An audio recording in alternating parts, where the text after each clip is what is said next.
Let's talk about the black art of audio. Good sound is critical to pretty much any type of production. Unless you're doing just music videos and you're going to put all your sound in later, you're going to need to get good audio in the field.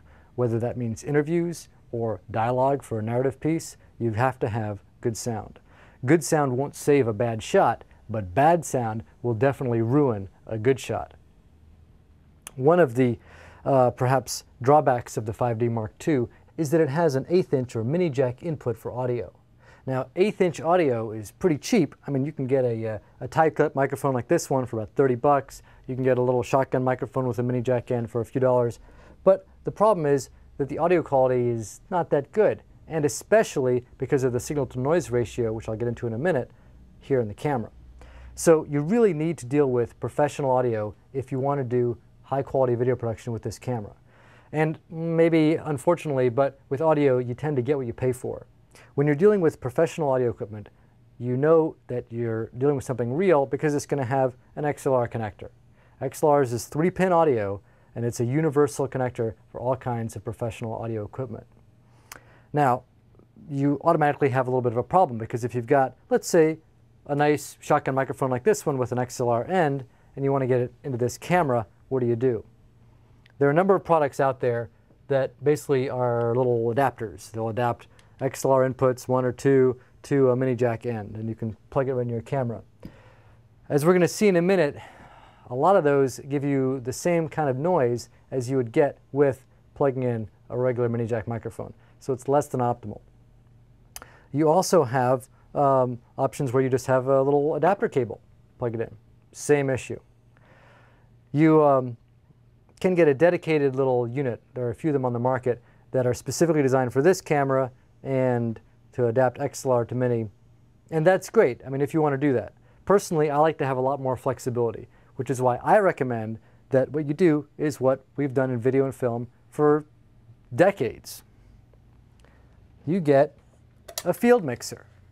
A field mixer is just like a mixer that you get in a recording studio, except miniature with obviously fewer options, but it's designed to run on batteries, to give you all the power you need for different kinds of microphones, and to give you audio for your mobile device. Normally a video camera, but in this case it can go really well into here. Now you can get a heavily used one like this one, maybe some knobs missing, for pretty inexpensively on eBay or one of those places. You can also go out and get yourself a pretty comprehensive kit like this one with a newer mixer. It's got some flashing lights. You can get what they call NP1 adapters, which are this kind of battery that'll run everything in your bag, wireless mics, which I do recommend, and really drop as many thousands of dollars as you want. But for our purposes today, we're going to kind of put this one aside. Our mission really is to teach photographers how to shoot video, and that means keeping things within a reasonable amount of money. We don't want to get into the idea that we're going to spend millions of dollars to do basic video. This is the most important thing you need: headphones. You need decent headphones. I've had these headphones for probably, I don't know, 7 or 8 years. They're fine. They get maybe a little ragged, but I use them all the time. Maybe 150 bucks? Well worth it. Very well worth it. Now there's no headphone jack out on the camera, so you really, regardless of what other equipment you may have, you're never going to be able to monitor the audio that's actually happening in the camera. That's just a function of the design. However, you can monitor the audio going to your mixer. And in a minute, I'm going to show you how this works in an actual real-life setup. We're going to test a few of these different mics, a few of these different inputs in the camera, and I'm going to show you why the field mixer is such a superior option.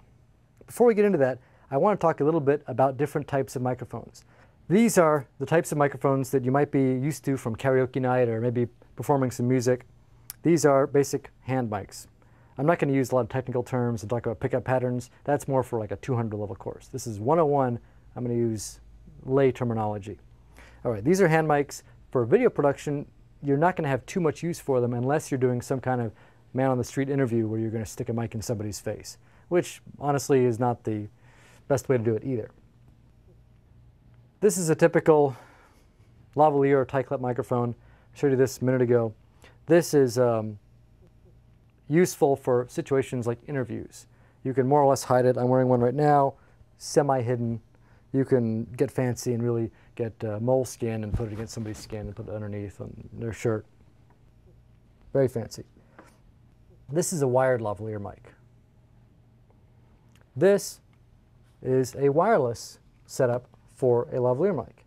In this case, this is a professional version, and this is a fairly economic one. This is a Samson brand, which are pretty good and quite reasonably priced versus some of the really high-end brands that will give you audio that might be a little bit better, but it's going to be a whole lot more expensive.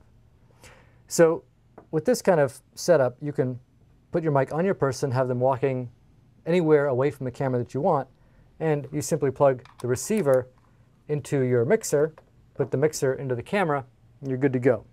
A lot of times in interview setups, we'll use two mics. We'll have a lavalier mic on the person, and we'll also have a shotgun mic. Now, a shotgun mic is the quintessential mic for film production. This is the microphone that you always see in the boom pole whenever you see a film being shot. That's because a shotgun microphone is very directional. Whatever it points at is pretty much the sound it's going to pick up, and it's going to largely ignore anything in the periphery. Now that's as opposed to one of these mics or even one of these, which sort of pick up everything around it. And that's okay too. You've got to pick the right tool for the job. What you want to avoid is the old movie scenario where people are sitting around the table and talking really close to the plant in the middle of the table because that's where the microphone is hidden. Now for this kind of microphone, you're going to be able to use it in close-up interview settings, for example, where you might put it in a stand and have it mounted above the person. We're going to talk about that in a minute. We're going to show you that. And you might also have it on a narrative film set, which is how they do it in conventional movies, where you have a human audio operator not wearing a ring and preferably with steady hands, who's going to be able to hold it up and follow the action depending on who's talking. And that takes some skill, so that's why being a boom operator is a pretty important job in film production.